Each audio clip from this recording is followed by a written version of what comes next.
I need is you.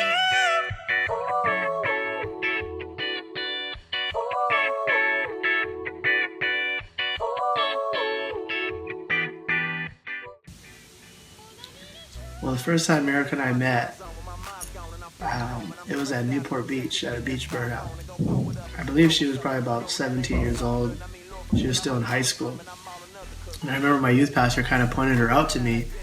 He's like, hey, that girl's like a down gang girl. Kind of like hinting to me, that she's like a good girl. But at the time, I was kind of like, man, she's kind of young. Like, she's still in high school, I was like 19, and like, she's like my sister's age. So I wasn't really like looking at her like that, at that time.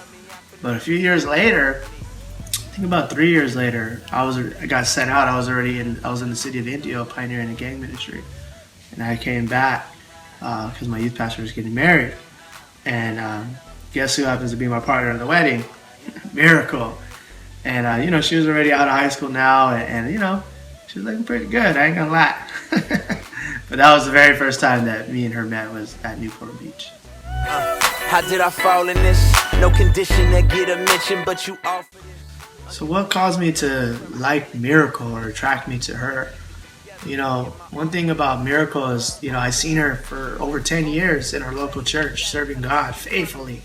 And man, anything that the gang was doing, she was there. She was down for whatever. And one thing I loved about Miracle is that she always had girls with her. She always had disciples. Her car was always full of gang girls. She was like a discipler. Even her house, I remember her putting bunk beds in her house and moving gang girls in. And, she just always had gang girls. She was fruitful. And I knew that, man, God called me to be a pastor one day, that I was going to need a wife that wasn't just all pretty and fancy and high maintenance, but I needed a woman of God that was down to work with women, that loved women, that loved discipling, that loved evangelism, loved God more than me. And that was Miracle all the way, man. She was always with the girls, always discipling, always in the streets. I remember she would take gang girls to the streets early in the morning. They would pray together, and they would go to the high schools at 7 in the morning, going to evangelize in the streets. She was connected to our leaders. She was right there next to Sister Jeannie. She was always over there at Pastor Philip Booker Jr.'s house with Sister Tanya, spending the night in their discipleship home, and with Sister Raylene and all the gang girl leaders. And so she, not only was she fruitful, but she was connected. And I knew that she was a down gang girl, and I'm so blessed to have her as a wife now, because man, God knew she was exactly what I needed. I needed a gang girl that was down for God, and that she was willing to follow me wherever God called me to go. Once I knew that, I liked Miracle, the first thing I wanted to do was make sure I let my leader know. And, I didn't want him to hear it from somewhere else or from someone else. I wanted him to make sure that it came from me. And so I set up a meeting with my pastor, Pastor Rick, and, to let him know that how I felt about, Miracle, how I felt about this girl. And, in my head, I was like, I want to see if Pastor Rick's going to hesitate or not. Like, when I say that I like Miracle, if he's going to be like, well, I don't know, maybe you should pray about it, or I don't know, maybe you should wait, I don't think she's ready. Like, I was looking to see if he was going to hesitate or not. So when I sat down with him, and I told him, I said, man, Pastor, I have feelings for this girl. And he goes, oh, who is she? And I said, Miracle. And right away, he was like, oh, man, she's a good one. Go for it. No hesitation. And to me, I heard from God. I heard from God. It was like, man, Elder Pastor Rick Alanese, the Hyatt Tiger, no hesitation. That was my sign from God that she's the one.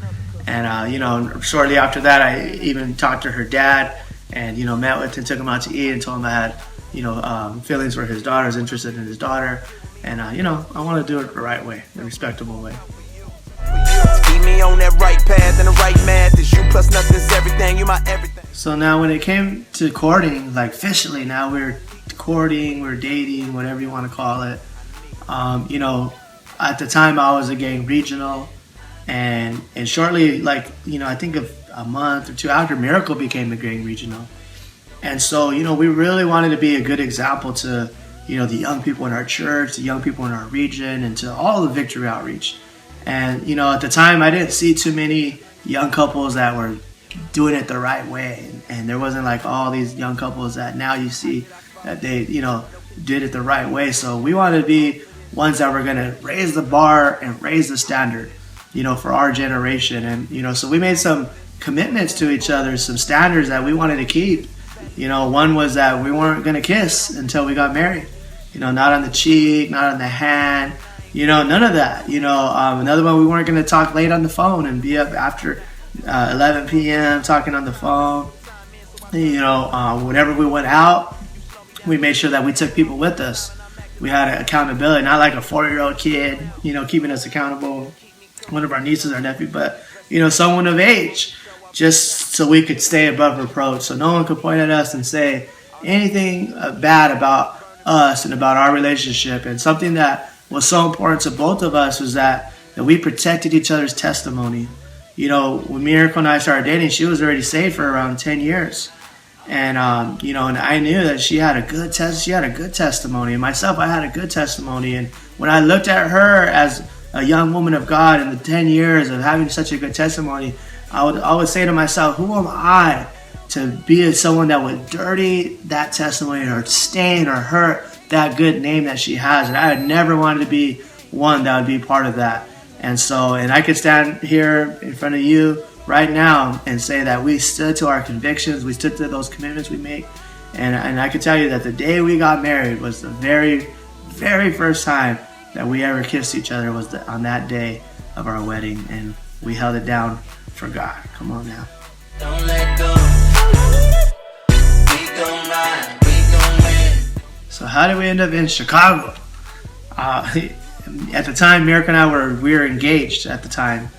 And I already had a house set up. I was living there already. I already had all my stuff, the furniture. I was ready to get married. Miracle moved in. And, we had our date planned for the wedding. We had her dress. Everything was already in place. Pastor Rick is going to marry us.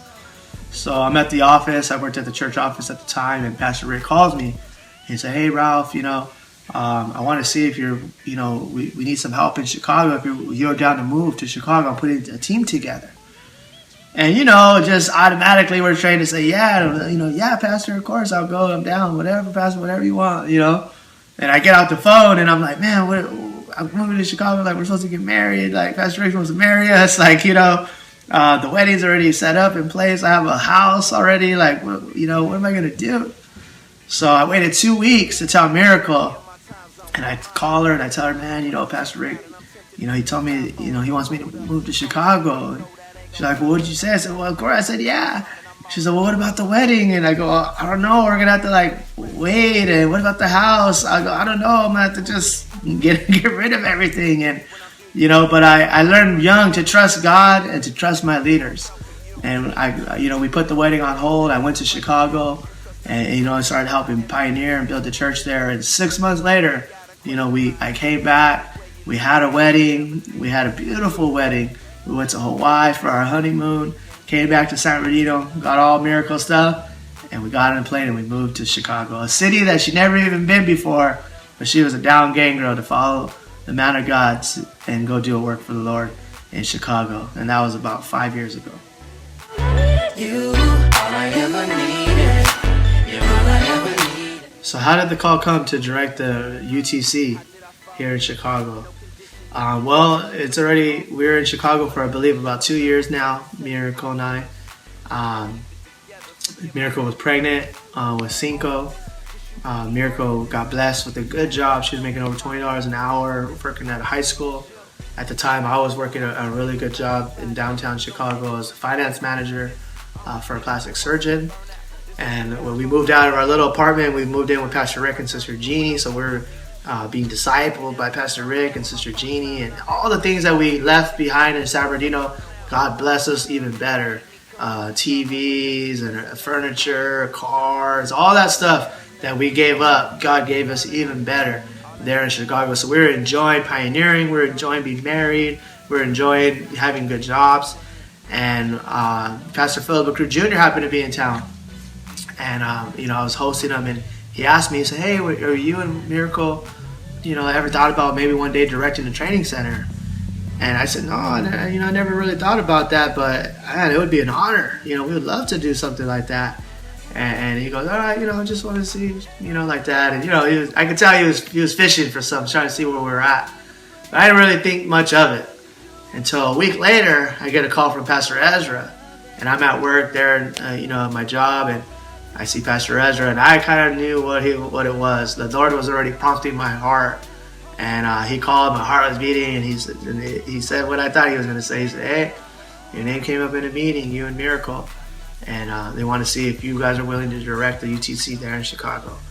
And I said, man, of course, we would love to direct. It would be an honor to direct the training center. And I go, but I got to ask Pastor Rick because we're here already on a mission. And he said, oh, no, we talked to Pastor Rick. They said they're willing to release you guys. And then I said, well, when do you need us? They go, we need you right now. And I go, well, give me 2 weeks. Give me 2 weeks. And, so at the end of the day, I went to my boss and, I thanked her for the great job. And I told her, man, God has a calling upon my life. And, this is an open door for me to step into the call that God has placed upon my life.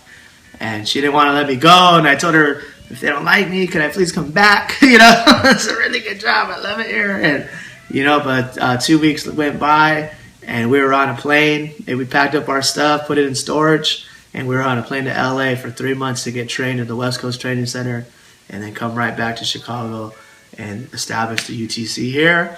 And it's been 2.5 years. Amen. 2.5 years later that we have a training center here in Chicago. Not only that, but not only do we have baby Cinco, but we got another baby Kaylani. And man, we're just blessed doing what God calls us to do here in the beautiful city of Chicago, directing the Urban Training Center.